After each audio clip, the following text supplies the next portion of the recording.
साथियों, स्वागत करते हैं आप सभी का हमारे YouTube चैनल पर। हमारा जो टॉपिक चल रहा था मध्य प्रदेश में नदियाँ, उससे संबंधित ये हमारा भाग 5 है। इसके पहले कि अगर भाग 4 आपने नहीं देखे हो, यानी कि भाग 1, भाग 2, भाग 3 और भाग 4, तो उन्हें भी देखिएगा और साथ ही इस वीडियो में लास्ट तक जरूर बने रहिएगा, क्योंकि नदियों से संबंधित मध्य प्रदेश की जितनी भी एग्जाम होती है उनमें 3 से 4 क्वेश्चंस जो है आपको देखने को मिलेंगे और इस वीडियो से एक या दो क्वेश्चन आपके जरूर बनेंगे। तो चलिए शुरुआत करते हैं आज के इस वीडियो की। और सबसे पहले हमारा जो पहला क्वेश्चन है इसको डिस्कस कर लेते हैं। तो आज के इस वीडियो का हमारा पहला क्वेश्चन है कि किस नदी को मालवा की गंगा भी कहा जाता है। 4 ऑप्शन है, शिप्रा, सिंध, चंबल या बेतवा। तो इसका आपका जो राइट आंसर बनता है शिप्रा नदी को जो है मालवा की गंगा कहा जाता है। बात करें कि इसका उद्गम कहाँ से होता है, तो काकड़ी बर्री जो कि आपका इंदौर में स्थित है, यहाँ से जो है इसका आपका उद्गम होता है। वहीं अगर आपसे पूछा जाए कि इसकी कुल लंबाई कितनी है, 195 किलोमीटर जो है इसकी आपकी कुल लंबाई है। इसे मालवा की गंगा कहा जाता है। साथ ही इस नदी के तट पर प्रसिद्ध धार्मिक स्थल जिसका नाम है उज्जैन, जो कि आपका ऐतिहासिक स्थल भी है, यह जो है आपका शिप्रा नदी के तट पर स्थित है। साथ ही हाल ही में जो आपका 15 दिवसीय एक महोत्सव भी जो है आपका यहीं से शुरू किया गया था, उज्जैन के शिप्रा नदी से। तो यहाँ से भी हमारे लिए क्वेश्चन बन सकते हैं। अगला क्वेश्चन यहाँ पर देखते हैं कि तवा किस नदी की उपनदी है या किस नदी की सहायक नदी है। 4 ऑप्शन है, नर्मदा नदी, गंगा नदी, ताप्ती नदी या सोन नदी। तो इसका आपका जो राइट आंसर बनता है नर्मदा नदी की जो सहायक नदी है आपकी तवा नदी है। और सबसे नर्मदा नदी की सबसे बड़ी सहायक नदी कौन सी है, तो आपकी तवा नदी ही है। साथ ही जो तवा बांध है वह भी आपका तवा नदी पर स्थित है, जो कि मध्य प्रदेश का सबसे लंबा बांध है। चलिए देख लेते हैं इससे जुड़ी कुछ और जानकारी। मध्य प्रदेश के होशंगाबाद जिले में सतपुड़ा श्रेणी महादेव पर्वत की कालीभीत पहाड़ियों से निकलने वाली तवा नदी नर्मदा की सबसे बड़ी सहायक नदी है। और यह जो है उत्तर व पश्चिम की ओर बहती हुई होशंगाबाद जिले के बांद्रा भान गांव में नर्मदा में जो है आपकी मिल जाती है। तो इसका उद्गम कहाँ से होता है, होशंगाबाद जिले से आपका तवा नदी का जो है उद्गम होता है। अगला क्वेश्चन यहाँ पर मध्य प्रदेश में सहस्त्रधारा जलप्रपात किस नदी पर है। 4 ऑप्शन है, ताप्ती नदी, नर्मदा नदी, चंबल नदी या माही नदी। तो इसका आपका जो राइट आंसर बनता है आपका नर्मदा नदी के नर्मदा नदी पर जो है आपका सहस्त्रधारा जो जलप्रपात है वह स्थित है। और किस स्थान पर स्थित है, तो यह जो है आपका महेश्वर में स्थित है। कहाँ पर स्थित है, महेश्वर में। और अगर आपसे पूछा जाए कि महेश्वर किस जिले के अंतर्गत आता है मध्य प्रदेश के, तो मध्य प्रदेश का जो खरगोन जिला है उसके अंतर्गत जो है आपका सहस्त्रधारा जलप्रपात जो है आपका स्थित है। साथ ही खरगोन को जो है आपका पश्चिमी निमाड़ के नाम से जाना जाता है। अगला क्वेश्चन यहाँ पर हमारा देख लेते हैं। अगला क्वेश्चन है, निम्नलिखित में से किस नदी के तट पर चेदी राज्य बसा था। 4 ऑप्शन है, शिप्रा, चंबल, बेतवा या इनमें से कोई नहीं। तो इसका जो आपका राइट आंसर बनता है वो बनता है बेतवा नदी के तट पर चेदी राज्य, जो कि 16 महाजनपदों में से एक हुआ करता था, वह जो है आपका बेतवा नदी के तट पर बसा है। बेतवा नदी की बात करें कि इसका उद्गम कहाँ से होता है, तो रायसेन जिले का जो कुमरा गांव है वहां से इसका उद्गम होता है। कहाँ से होता है, रायसेन में एक जगह है जिसका नाम है कुमरा गांव, तो वहां से जो है आपका इसका उद्गम होता है। साथ ही देखिए मध्य प्रदेश की जो गंगा है, मध्य प्रदेश की गंगा बेतवा नदी को कहा जाता है, किस आधार पर कहा जाता है, तो आपका जो है प्रदूषण के आधार पर कहा जाता है। और इसकी कुल लंबाई की बात करें तो 480 किलोमीटर है। आपकी यह जो है यमुना नदी में जाकर हमीरपुर के निकट मिल जाती है। तो यह थी इससे जुड़ी जानकारी। देखते हैं यहाँ पर हमारा अगला क्वेश्चन। अगला क्वेश्चन है, बुंदेलखंड के पठार की प्रमुख नदी या नदियाँ है। 4 ऑप्शन है, बेतवा, धसान, केन या सभी सही। तो इसका आपका जो आंसर बनता है ऑप्शन डी, सभी सही। यानी कि जो बेतवा नदी है, धसान नदी है और केन नदी है, यह तीनों नदियाँ बुंदेलखंड पठार की आपकी जो है प्रमुख नदियाँ है। और बात करें कि जो बुंदेलखंड का पठार वाला इलाका है आपका कौन सा आता है, तो यहाँ पर देखिए इस प्रकार से हमारा जो मध्य प्रदेश का मैप है वह दिखता है। और यह वाला जो इलाका है यह आपका बुंदेलखंड वाला इलाका आता है। और इसी के अंतर्गत जो है आपके यह प्रमुख नदियाँ इस बहती है या यहीं से निकलती है। अगला क्वेश्चन यहाँ पर है कि बुंदेलखंड, इससे जुड़ी जानकारी देख लीजिए। बुंदेलखंड का पठार ग्रेनाइट व निस चट्टानों से बना है। यहाँ की जलवायु महाद्वीपीय प्रकार की है। बुंदेलखंड के पठार की प्रमुख नदियाँ की बात करें तो बेतवा, केन, धसान और सिंध यहाँ की आपकी प्रमुख नदियाँ है। अगला क्वेश्चन है, नर्मदा बेसिन का कुल क्षेत्रफल कितना है। तो इसका आपका जो राइट आंसर बनता है वह बनता है 98,796 वर्ग किलोमीटर जो है नर्मदा बेसिन का आपका कुल क्षेत्रफल है। नर्मदा की यहाँ पर बात करें कि इसका उद्गम कहाँ से होता है, तो इसका उद्गम जो है मध्य प्रदेश के अमरकंटक से होता है। अमरकंटक कहाँ पर आता है, तो आपका अनूपपुर जिले में आता है। इसकी कुल लंबाई की बात करें तो आपकी 1312 किलोमीटर है। मध्य प्रदेश में इसकी कुल लंबाई कितनी है, तो 177 किलोमीटर है। मध्य प्रदेश की सबसे बड़ी नदी है। वहीं देश की कौन से नंबर की नदी है, तो देश की 5वीं सबसे बड़ी आपकी नदी है। मध्य प्रदेश की जीवन रेखा भी जो है आपके नर्मदा नदी को ही कहा जाता है। तो यह थी नर्मदा नदी से जुड़ी आपकी जानकारी। चलिए देखते हैं यहाँ पर अगला क्वेश्चन है। अगला क्वेश्चन है, ओंकारेश्वर किन नदियों के सम्मेलन पर स्थित है या किन नदियों के संगम पर आपका स्थित है। 4 ऑप्शन है, ताप्ती व त्रिवेणी, गोमती व त्रिवेणी, नर्मदा व कावेरी, त्रिवेणी व यमुना। तो इसका आपका जो राइट आंसर बनता है वो बनता है नर्मदा व कावेरी नदी के संगम पर जो है आपका ओंकारेश्वर बांध स्थित है। देखिए ध्यान रखिएगा, यहाँ पर एक क्वेश्चन बहुत ही इंपॉर्टेंट बनता है कि जो आपकी नर्मदा नदी है इसको ओंकारेश्वर में किस नाम से जाना जाता है, तो नर्मदा नदी को ओंकारेश्वर में आपका कावेरी के नाम से जाना जाता है। और यहाँ से क्वेश्चन आपका बनेगा कि मध्य प्रदेश के किस स्थान पर नर्मदा को जो है आपका कावेरी के नाम से जाना जाता है, तो उस स्थान का नाम है आपका ओंकारेश्वर। देख लीजिए इससे जुड़ी जानकारी। मध्य प्रदेश के खंडवा जिले का प्रसिद्ध पर्यटन और धार्मिक नगर ओंकारेश्वर मध्य प्रदेश की सबसे बड़ी नदी नर्मदा और उसकी सहायक नदी कावेरी के संगम पर आपका बसा हुआ है। मानधाता पहाड़ी से लगभग आधा मील ऊपर से नर्मदा और कावेरी अपना अपना पृथक अस्तित्व रखते हुए साथ साथ जो है आपकी बहती है। अगला क्वेश्चन यहाँ पर है कि नर्मदा की सबसे बड़ी सहायक नदी कौन सी है, तो अभी हाल ही में आपको बताया तवा नदी जो है मध्य प्रदेश की जो नर्मदा नदी है इसकी सबसे सहायक नदी है, सबसे बड़ी सहायक नदी है। और नर्मदा नदी का जो उद्गम है आपका कहाँ से होता है, तो नर्मदा नदी का जो उद्गम है आपका मध्य प्रदेश का जो होशंगाबाद जिला है यहाँ से जो है आपका नर्मदा नदी का उद्गम होता है। तो मध्य प्रदेश के किस जिले से नर्मदा जो तवा नदी है इसका उद्गम होता है, तो इसका होशंगाबाद जिले से होता है। और नर्मदा की सबसे बड़ी सहायक नदी आपके तवा नदी है। साथ ही यहाँ पर तवा नदी पर सबसे बड़ा बांध भी बना है जिसका नाम है आपका तवा बांध। साथ ही होशंगाबाद के पास जो भाद्र बहान है वहां पर जो है नर्मदा नदी से तवा नदी आपकी मिल जाती है। अगला क्वेश्चन कि कौन सी नदी नर्मदा के समानांतर बहती है। 4 ऑप्शन है, चंबल, ताप्ती, यमुना और बेतवा। तो इसका आपका जो राइट आंसर बनता है वो बनता है ताप्ती नदी जो है आपकी जो नर्मदा नदी है उसके समानांतर बहती है। तो देखिए इस प्रकार से जो है हमारा मध्य प्रदेश का मैप यहाँ पर दिखता है। इस प्रकार से जो है आपका मध्य प्रदेश का मैप बनता है और यहाँ पर आ गया है आपका अनूपपुर जिला। तो यहीं से जो है आपका नर्मदा नदी का उद्गम होता है और इस प्रकार से जो है आपकी नर्मदा नदी बहती है। वहीं देखिए ताप्ती नदी का उद्गम आपका बैतूल से होता है और बैतूल हमारा यहाँ पर आ गया है और यहाँ से इसी के समानांतर जो है आपकी ताप्ती नदी बहती है। तो इस प्रकार अगर क्वेश्चन आए कि जो नर्मदा नदी है इसके समानांतर बहने वाली नदी कौन सी है, तो यह है आपकी ताप्ती नदी। ऑप्शन बी जो है हमारा यहाँ पर राइट आंसर बनता है। ताप्ती नदी की बात करें कि इसका जो उद्गम है कहाँ से होता है, तो बैतूल के मुल्ताई से जो है इसका उद्गम होता है। इसकी कुल लंबाई की बात करें तो 724 किलोमीटर जो है आपकी इसकी कुल लंबाई है।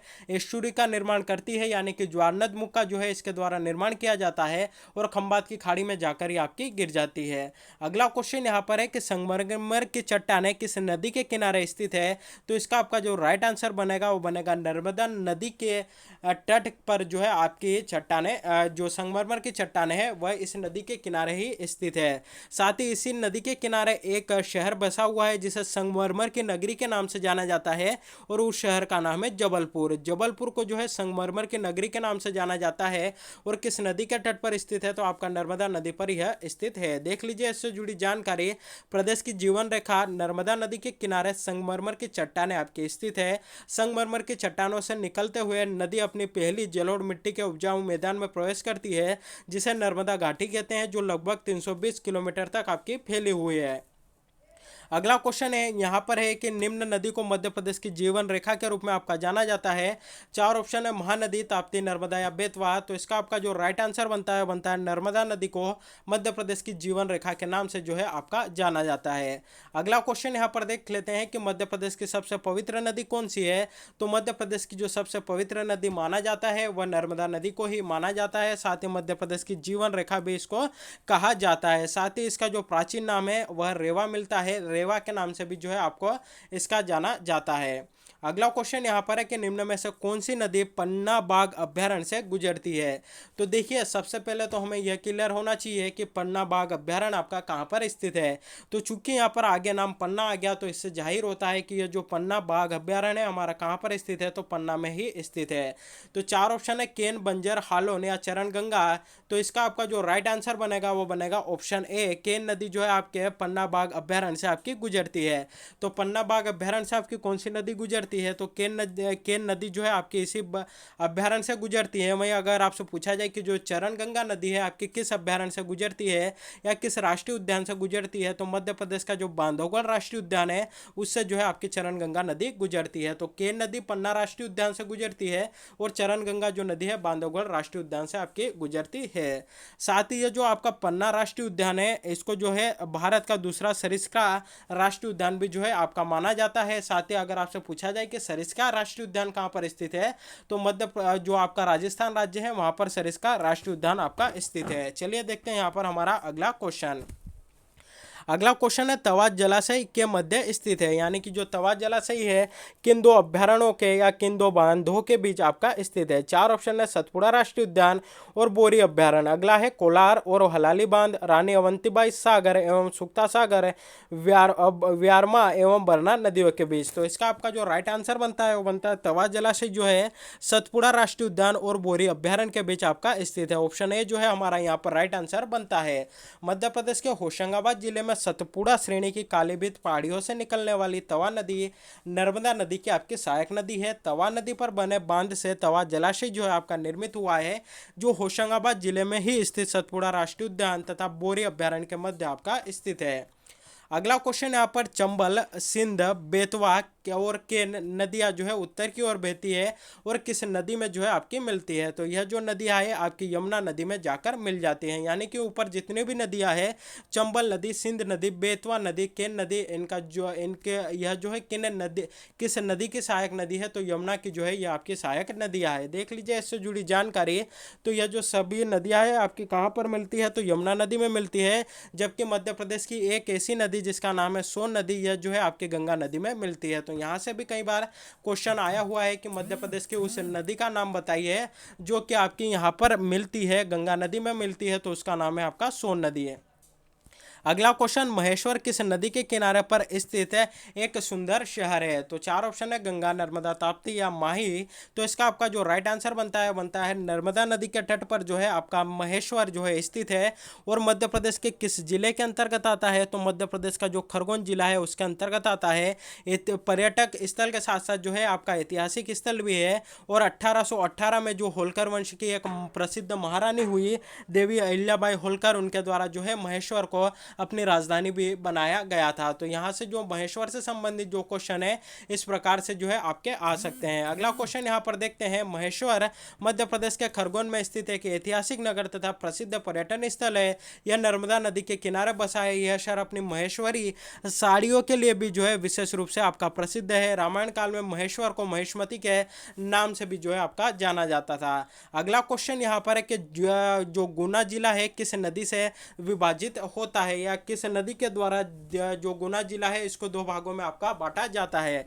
चार ऑप्शन है तवा, सिंध, जामनी या तमसा। तो इसका आपका जो राइट आंसर बनता है वह बनता है जो आपके यहाँ पर सिंध नदी है उसके द्वारा जो गुना जिला है इसको आपका दो भागों में बांटा जाता है। तो ऑप्शन बी हमारा यहाँ पर राइट आंसर बनता है। सिंध नदी मध्य प्रदेश के विदिशा जिले के सिरोंज के समीप से जो आपकी उद्गमित होती है। गुना, शिवपुरी, दतिया और भिंड जिलों में यात्रा करती हुई सिंध इन क्षेत्रों को अभिसिंचित भी करती है। इसके तट पर अनेक धार्मिक और आपके दार्शनिक स्थल है। इसके यात्रा का जो अंतिम पड़ाव है दतिया डबरा के मध्य उत्तर दिशा की ओर बहकर जो है आपकी चंबल नदी में मिल जाती है।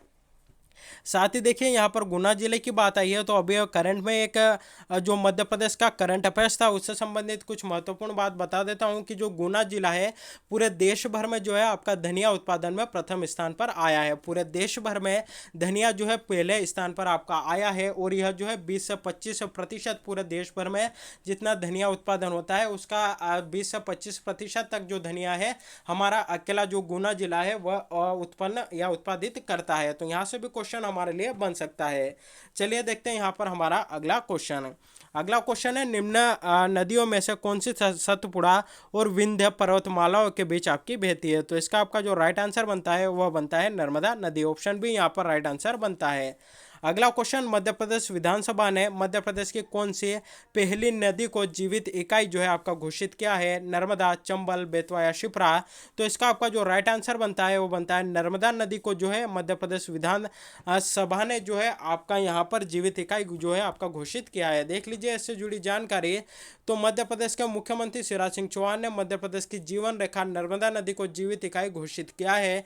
नर्मदा को जीवित इकाई घोषित करने का सुझाव जो केंद्रीय गृह मंत्री तत्कालीन समय में थे राजनाथ सिंह, उन्होंने मंडला में नर्मदा सेवा यात्रा के जन संवाद कार्यक्रम में जो है इस प्रकार का सुझाव उनके द्वारा दिया गया था।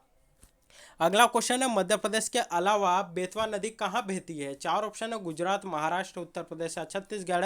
तो इसका आपका जो राइट आंसर बनता है वो बनता है उत्तर प्रदेश में बहती है। और आपकी जानकारी के लिए बता दें कि उत्तर प्रदेश में एक जगह है जिसका नाम है हमीरपुर। तो यहीं पर आकर जो है आपकी ये यमुना नदी से मिलती है। साथ ही जो राजघाट बांध या जिसे माता टीला बांध के नाम से जाना जाता है वह भी जो है आपका बेतवा नदी पर स्थित है। और ये जो दोनों बांध है उत्तर प्रदेश में आपके स्थित है। अगला क्वेश्चन यहाँ पर है कि बेतवा भारत के मध्य प्रदेश और उत्तर प्रदेश राज्य में बहने वाली एक नदी है। यह जो है यमुना की आपकी सहायक नदी है। यह मध्य प्रदेश में रायसेन से निकलकर उत्तर पूर्वी दिशा में बहती हुई भोपाल, विदिशा, झांसी, ललितपुर आदि जिलों में होकर जो है आपकी बहती है। अगला यहाँ पर है कि मध्य प्रदेश के अलावा चंबल नदी कहाँ पर बहती है? तो मध्य प्रदेश के अलावा चंबल नदी जो है आपके राजस्थान में बहती है और यह जो है आपके उत्तर प्रदेश में भी बहती है। लेकिन यहाँ पर ऑप्शन में सिर्फ हमें राजस्थान दिया गया, इसलिए हमारा जो राजस्थान आंसर है यहाँ पर राइट आंसर बनता है। ऑप्शन सी जो है हमारा यहाँ पर राइट आंसर बनता है। जानापाऊ पर्वत महू से जो है इसका उद्गम होता है। इसे चरमावती के नाम से भी जाना जाता है। साथ ही इंदौर, धार, उज्जैन, रतलाम, मंदसौर, भिंड, मुरैना आदि जिलों से यह जो है आपकी प्रवाहित होती है। अगला क्वेश्चन है, कौन सी नदी मड़ई वन के मध्य से बहती है? चार ऑप्शन है, बेतवा, केन, तवा या मनिहर। तो इसका आपका जो राइट आंसर बनता है वो बनता है तवा नदी। कौन सी नदी मड़ई वन के मध्य से बहती है? तो तवा नदी आपके मड़ई वन के मध्य से गुजरती है। दुर्लभ प्राकृतिक सौंदर्य और शांत वातावरण के साथ मड़ई वन अतिथि गृह, आराम और मनोरंजन के लिए एक शानदार जगह बनाता है। यहाँ सांभर, चीतल, हिरण, काले हिरण, लंगूर और कई तरह के अन्य जानवर को निकटता से भी जो है आपका देखा जा सकता है। तवा नदी अभ्यारण्य के जल निकाय मगरमच्छ और मछली प्रजातियों से जो है आपके समृद्ध है। अगला यहाँ पर है कि महूशर किस नदी के स्रोत के निकट स्थित है? तो यह जो है आपका चंबल नदी का उद्गम यहीं से जो है आपका होता है।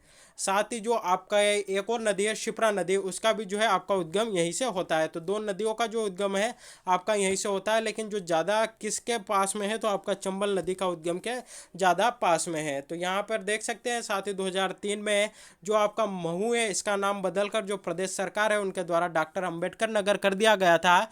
और डॉक्टर अंबेडकर नगर इसलिए किया गया क्योंकि 14 अप्रैल 1891 को मध्य प्रदेश के महू में ही जो भारत के संविधान के जनक जिनका नाम है डॉक्टर भीमराव अंबेडकर, उनका जन्म यहाँ पर हुआ था। तो उनकी स्मृति को बनाए रखने के लिए यहीं पर जो है इसी इनका जो जन्म स्थल है उसका नाम बदलकर आपका अंबेडकर नगर किया गया। साथ ही उन्हीं के नाम पर 2015 में यहाँ पर BR अंबेडकर सामाजिक विश्वविद्यालय भी जो है आपका स्थापित किया गया है। तो यहाँ से क्वेश्चन हमारे लिए बन सकते हैं। अगला क्वेश्चन यहाँ पर है कि मड़ई किस नदी के पास स्थित है? चार ऑप्शन है, नर्मदा, माही, पार्वती या तवा। तो जो आपका मड़ई है तवा नदी के पास स्थित है।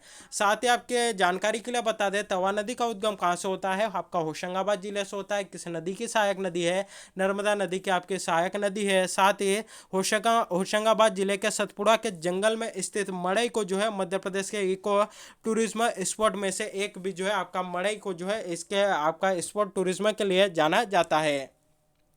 अगला क्वेश्चन यहाँ पर जलाभिषेक अभियान किस राज्य में जो है प्रारंभ किया गया? तो यह जो है मध्य प्रदेश राज्य के द्वारा जलाभिषेक जो अभियान है आपका प्रारंभ किया गया था। प्रदेश सरकार प्रदेश व्यापी जलाभिषेक अभियान के तहत सभी जिलों की लगभग 130 ऐसी नदियों को नव जीवन देने का प्रयास कर रही है जो कभी अपने स्थान विशेष की जीवन रेखा होती थी और अब वे जो है सूखी हो गई है। मुख्यमंत्री शिवराज सिंह चौहान ने इस अभियान की शुरुआत रतलाम की जामन नदी से की थी। तो देखिए यहाँ से क्वेश्चन आ सकता है कि जो प्रदेश सरकार द्वारा प्रदेश व्यापी जलाभिषेक जो अभियान चलाया गया था इसकी शुरुआत कहाँ से की गई? तो मध्य प्रदेश के रतलाम जिले से। और रतलाम की किस नदी है, तो रतलाम में एक नदी है जिसका नाम है जामन नदी, यहाँ से इस अभियान की आपकी शुरुआत हुई थी। अगला क्वेश्चन है चित्रकूट जलप्रपात किस नदी पर स्थित है? चार ऑप्शन है केन नदी, चंबल नदी, नर्मदा नदी या इंद्रावती। तो इसका आपका जो राइट आंसर बनता है वह बनता है इंद्रावती नदी पर जो है आपका चित्रकूट जलप्रपात जो है आपका स्थित है। चंबल की बात करें तो इस पर जो है आपका चुलिया जलप्रपात स्थित है। साथ ही यहाँ पर नर्मदा की बात करें तो इस पर जो है आपका कपिलधारा जलप्रपात स्थित है।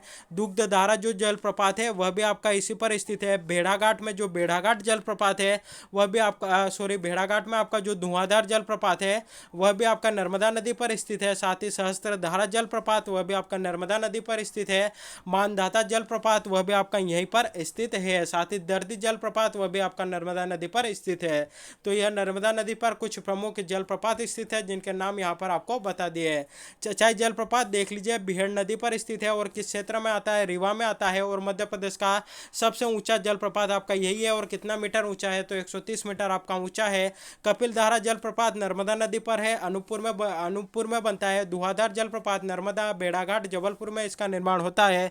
पांडव जलप्रपात जो है आपका पन्ना के निकट है। देखिए यहाँ पर बच्चे कंफ्यूज होते हैं। पांडव जलप्रपात आपका पन्ना के निकट केन नदी पर जो है बनता है, यानी कि पन्ना जिले के अंतर्गत आपका पांडव जलप्रपात आता है। वहीं अगर आपसे पूछा जाए कि जो पांडव गुफा है वह कहाँ पर स्थित है, तो वह आपके होशंगाबाद जिले में स्थित है। तो इन दोनों में कंफ्यूज बिल्कुल भी मत होइएगा। पांडव जलप्रपात तो आपका पन्ना जिला लगाकर आना है। वहीं अगर आपसे पूछा जाए कि पांडव गुफाएं कहाँ पर है, तो यह आपके होशंगाबाद जिले में स्थित है। चुलिया जलप्रपात जो कि आपका चंबल नदी पर है, यह जो है आपका राजस्थान के अंतर्गत जो है आता है और इसका कितना मीटर ऊंचा है? तो आपका 18 मीटर ऊंचा है। अगला क्वेश्चन यहाँ पर जिस पहाड़ी से शिप्रा नदी का उद्गम होता है वह है आपकी काकड़ी बर्री पहाड़ी कहाँ पर स्थित है? तो ये आपके इंदौर में स्थित है। साथ ही यहाँ पर जो है भगवान विष्णु के अवतार भगवान परशुराम का जन्म स्थान भी जो है माना जाता है। कहाँ पर माना जाता है? जानापाव में जो है उनका जो है आपका माना जाता है। परशुराम जी का जो जन्म स्थान है जानापाव जो कि आपका महू इंदौर में स्थित है, इसको माना जाता है। अगला क्वेश्चन यहाँ पर हमारा देखते हैं कि शक्कर नदी किसकी सहायक नदी है? तो यह जो है आपकी नर्मदा नदी की सहायक नदी है। साथ ही दूधी हथनी यह कुछ प्रमुख नदियां जो है आपकी नर्मदा की सहायक नदी है। और नर्मदा की सहायक नदियों की बात करें कि मध्य प्रदेश में नर्मदा की कुल कितनी सहायक नदियां हैं, तो 41 जो है आपकी मध्य प्रदेश में नर्मदा की जो है सहायक नदियां है। और इसमें से सबसे बड़ी सहायक नदी कौन सी है? तो आपकी तवा नदी है। चलिए देखते हैं यहाँ पर हमारा अगला क्वेश्चन है। अगला क्वेश्चन यहाँ पर है कि मध्य प्रदेश के अलावा केन नदी राज्य के मध्य से भी बहती है या किस राज्य से होकर बहती है? चार ऑप्शन है गुजरात, महाराष्ट्र, उत्तर प्रदेश या राजस्थान। तो इसका आपका जो राइट आंसर बनता है वह बनता है उत्तर प्रदेश। ऑप्शन सी जो है यहाँ पर राइट आंसर बनता है। केन जो है यमुना की एक उप नदी या सहायक नदी है जो बुंदेलखंड क्षेत्र से आपकी गुजरती है। इसकी कुल लंबाई 427 किलोमीटर है। यह नदी कैमूर पहाड़ियों की उत्तर पश्चिमी ढाल से निकलकर मध्य प्रदेश के अलावा उत्तर प्रदेश राज्य में भी बहती है। इस नदी को कियाना नाम से भी जाना जाता है। तो यहाँ से भी क्वेश्चन आ सकता है कि किस नदी को कियाना के नाम से जाना जाता है, तो उसका नाम है आपका केन नदी। अगला क्वेश्चन यहाँ पर देख लेते हैं कि कपिलधारा जलप्रपात मध्य प्रदेश के किस जिले में स्थित है? चार ऑप्शन है रीवा, शहडोल, अनूपपुर या हरदा। तो इसका आपका जो राइट आंसर बनता है वह बनता है मध्य प्रदेश के अनूपपुर जिले में जो है आपका यह स्थित है। कपिलधारा जलप्रपात कहाँ पर स्थित है? तो अनूपपुर जिले में जो है आपका स्थित है। अगला क्वेश्चन देखने से पहले इससे जुड़ी जानकारी देख लीजिए। तो कपिलधारा मध्य प्रदेश के शहडोल जिले में नर्मदा नदी पर जो है आपका स्थित है। देखिए शहडोल जिला नहीं है, अनूपपुर जिला आएगा। अनूपपुर जिले में जो है आपका स्थित है। साथ ही यह जलप्रपात नर्मदा नदी के उद्गम स्थल के अमरकंटक से लगभग 8 किलोमीटर दूरी पर स्थित है। नर्मदा नदी 150 फीट की ऊंचाई से यह जलप्रपात का निर्माण करती है। तो पूछा जाए कि कपिलधारा जलप्रपात किस जिले में स्थित है? आपका अनूपपुर जिले में स्थित है। इसकी कुल ऊंचाई कितनी है? तो 150 फीट जो है आपका स्थित है। और अमरकंटक से कितना दूर स्थित है? तो अमरकंटक से लगभग 8 किलोमीटर दूर आपका स्थित है। अगला क्वेश्चन यहाँ पर, और मध्य प्रदेश में जो नदियों वाला हमारा टॉपिक था इससे संबंधित हमारा लास्ट क्वेश्चन कि कौन सी नदी कर्क रेखा को 2 बार काटती है? चार ऑप्शन है नर्मदा, ताप्ती, चंबल या माही। तो इसका आपका जो राइट आंसर बनता है वो बनता है माही नदी कर्क रेखा को जो है आपका 2 बार काटती है। और माही नदी की बात करें कि इसका उद्गम कहाँ से होता है, तो धार जिले का एक जगह है जिसका नाम है अमझेरा। अमझेरा से जो है आपका माही नदी का उद्गम होता है। और अमझेरा किस जिले के अंतर्गत आता है, तो यह आपका धार जिले में आता है। और माही नदी विश्व की पहली नदी है जो कि कर्क रेखा को आपकी 2 बार काटती है। तो यहाँ से क्वेश्चन कई बार एग्जाम में आया है और आने वाले एग्जाम में भी आपको देखने को मिल सकता है। तो माही नदी का उद्गम मध्य प्रदेश के धार जिला के समीप भिंडा ग्राम की विंध्याचल पर्वत श्रेणी से जो है आपका हुआ है। यह दक्षिण अरावली में जयसमंद झील से प्रारंभ होती है। यह मध्य प्रदेश के धार, झाबुआ और रतलाम जिलों तथा गुजरात, राजस्थान राज्य से होती हुई खंबात की खाड़ी द्वारा अरब सागर में जो है आपकी गिरती है। तो माही नदी विश्व की ऐसी पहली नदी है जो कि कर्क रेखा को आपकी 2 बार काटती है। तो यहाँ से क्वेश्चन हमारे लिए बन सकता है। और इसी के साथ हमारा जो टॉपिक था मध्य प्रदेश में नदियाँ, वह कंप्लीट होता है। और ये जो पार्ट 5 था हमारा, यह भी कंप्लीट होता है। तो साथियों, आज के लिए बस इतना ही। वीडियो कैसा लगा कमेंट करके जरूर बताइएगा। साथ ही वीडियो को अधिक से अधिक लोगों तक शेयर करिएगा, वीडियो को लाइक करिएगा और चैनल पर पहली बार विजिट कर रहे हैं तो चैनल को सब्सक्राइब भी जरूर करिएगा। Thank you very much.